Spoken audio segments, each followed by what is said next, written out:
You ever heard of a paranormal investigator, or maybe known better as ghost hunters? We have a local group of nonprofit volunteers called Western New York Ghost Hunters who go around the Western New York area to search out and attempt to communicate with the spirit world. Hi everyone, my name is Ryan Willard. I'm the founder of Western New York Ghost Hunters. I'm also the co-host of Beyond Ghosts Interactive Paranormal, and you can hear us every Tuesday at 7 p.m. Eastern Standard Time on para-x.com. Today we're going to be taking on a little trip to one of our charity events that we're holding. This one's held at the Van Horn Mansion up in Newfane, New York. This event is a 100% charity event, and we have raised over $1,100, which is going to be used for the upkeep and maintenance of the Van Horn Mansion. The reason I got involved with the paranormal actually goes farther back before than I was a paranormal investigator. Before I was an investigator, I was a Civil War reenactor. I always was a big history buff, and I always loved American history. So I kind of wanted to get involved with the paranormal to see if I can try to make communication with someone that lived during that time. I mean, what better way to live history than to have an interaction with someone that lived during the past. So, I mean, it was really my fascination for history that really kind of got me involved with the paranormal. Also, I love the old structures and buildings like the Buffalo Central Terminal. I'm really big into preservation, so I figured another way would be to start a group like Western New York Ghost Hunters, but also, if they allow us in to investigate, we're also going to give back. We're preservationists, we're volunteers at the terminal and at these other places like the Van Horn Mansion, where we give back our time and we volunteer and help on cleanup projects or work details or anything like that. So basically, it's kind of a win-win situation for me. I love history, I love the paranormal, so I combine it all together and I got my paranormal investigating. Before we head over to the mansion for the event, I just want to give you an idea of some of the equipment that we carry along with us on an investigation. It's what I call a MEL meter. We'll tell you the atmospheric temperature of the room, as well as it's an EMF gauge, which stands for electromagnetic fields. When it comes to spirit communication, it's also a form of an EMF detector. It's called a K2 meter. When you turn on the K2, you get the green light, and then when you start asking questions, you can tell the spirit to light up the K2 meter, which would light to yellow, orange, and red. Digital voice recorder. Digital voice recorder you want to use to record EVPs, which stands for electronic voice phenomena. Basically what you do is when you're on an investigation, you hold the recorder, obviously you have it recording. A lot of times when you're going through your evidence, you can pick up voices that weren't there while you were investigating. So that would be called an EVP. Again, you would hear like a disembodied voice on the recorder. Another very important piece of equipment is flashlight.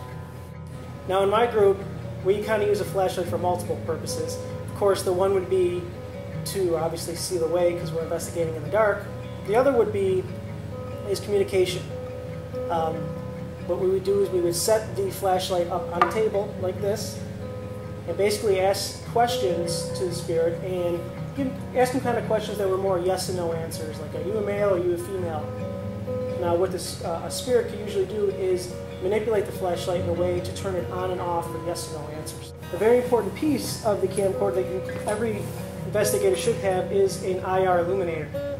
You would use this obviously to document your investigation, see if you can capture any shadows, capture any spirits, capture anything. A lot of times you can even capture audio on a camcorder.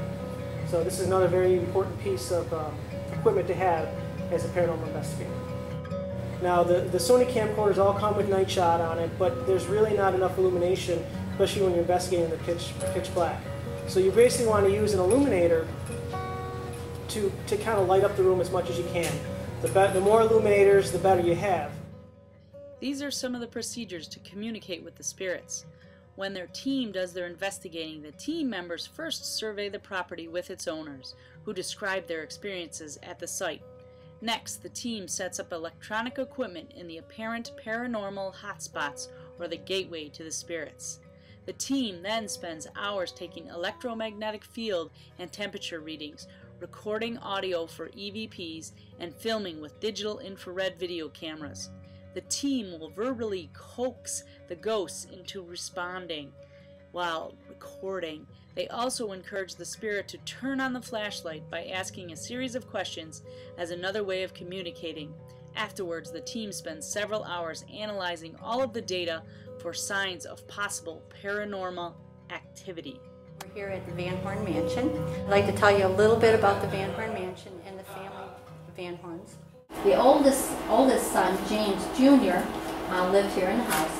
He was married, and he married a young lady from this area, Melinda Niles. She was expecting her first baby in 1837 upstairs in a room that's right above here. She was having her baby. The baby did survive, but she didn't. She also, for some reason or another, the mystery that shrouds her being here is about her death. We tell it as she died in childbirth, but there is nothing certain because there is no death certificate. And when it came time to move the family to the cemetery in Lockport, her grave was nowhere to be found. Later on in time, the stone was there, but there was no grave. In the 1900s, they searched for her grave outside in the backyard, and they found human remains of a young woman scattered out throughout the backyard. So they gathered them up and laid her to rest. They were pretty sure it was hers. Over in the rose garden to the south of the building, along with her gravestone that was broken in half and had been repaired. And it sits over there still to this day. And she tends to like to come in the house all the time. She loves company. She is one of our main ghosts, but there is also multiple people here. We have a carriage house in the back. We just recently found out there was a carriage keeper there. He lived on the second floor, and it's Samuel Marks. And we found out that he was approximately 40 years of age. He was a black gentleman. He loves to come in the house. He's followed me in quite a few times, and he likes to follow me around home and singing when I'm in here cleaning, and usually by myself. And he likes coffee. You can usually hear on the EVPs him saying coffee quite a bit. People experience touches, smells, seeing things, hearing things, you name it, the whole gamut. We had doors open and closed. I saw that for myself in these quarters. Big booms at the top of the stairs.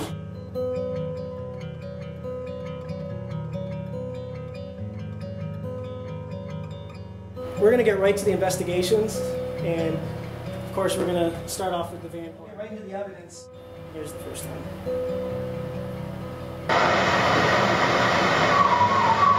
Over here. But again, probably just expansion of the wood. I was in the way of the office.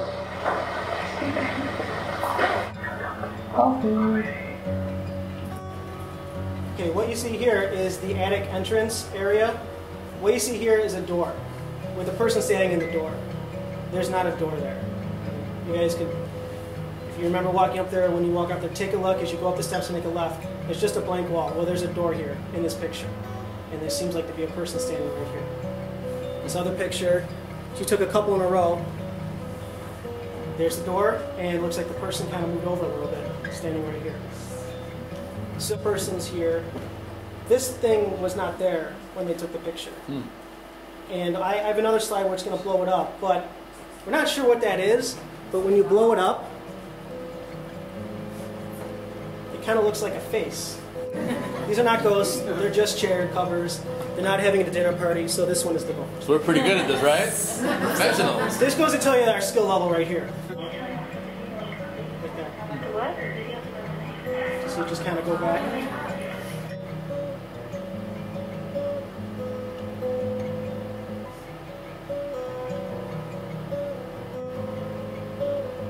This is the first time I've been to the actual ghost hunt. The reason I'm here is because my husband experiences a lot of things. And I've been witness to a lot of things that he has done and told me about. So I was interested to see if I could experience some of the things he's experienced. And that's why I came. Mine began 20 years ago when my father passed away. And the day that he passed away, he came back to me that night. And I was laying in bed and I was facing the wall. I could hear my mother and my brother and his wife talking through the wall. And all of a sudden, I felt a hand on my cheek pushing my hair back behind my ear. and it happened 3 times. And I thought it was my mom having come to see if I was okay. And I turned over to tell her I was all right. And the room was dark, the door was shut, and there was no one there. And right then, I began getting an interest in the paranormal. Thanks to Rose and George for letting us be here. Today's event is 100% charity, so we raised well over $1,000 for the New Famous Historical Society.